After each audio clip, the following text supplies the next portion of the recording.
Nahuli raw sa akto ng pang-i-scam ang isa sa mga dayuhang naaresto sa isang subdivision sa Muntinlupa.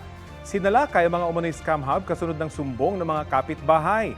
Balitang hatid ni Bam Alegre. Dalawang paupahang bahay sa isang gated subdivision sa Muntinlupa ang sinalakay ng mga otoridad. Hideout daw kasi umano ito ng 8 foreign nationals na sangkot sa Pogo ayon sa Department of Justice.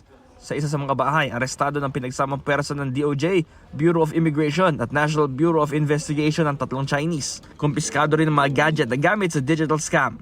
Ito yung isa sa mga kwarto rito at nahuli sa akto yung isang foreign national na nagsasagawa pa ng scam operation gamit pa ang mga aparatong ito. Feeling ng mga foreign nationals engaged in illegal activity na mas safe sila dun sa mga gated subdivisions kasi tight yung security.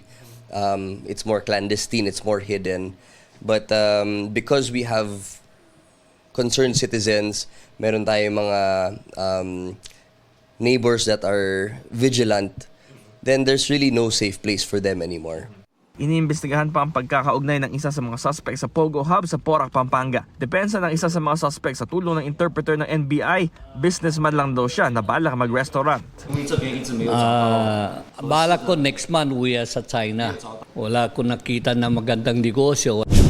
Sa isa pang sinalakay na bahay, arestado naman ng 4 na Chinese at isang Vietnamese. Hindi sila nagbigay ng pahayag kaugnay ng pagkakaaresto. Natuntun ng mga otoridad ang mga suspect sa tulong na rin ng ilang concerned citizens sa komunidad. Ayon sa DOJ, indikasyon daw ito na lumiliit na raw ang mundo ng mga scam hubs sa Pilipinas.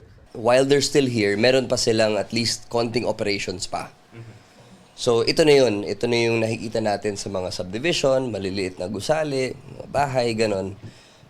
Pero sa tingin namin, this is all part of their interpretation of winding down. Nasa kustodiya ng NBI ang mga suspect at ipoproseso ng Bureau of Immigration ang kanilang mga travel document. Bam Alegre, nagbabalita para sa GMA Integrated News.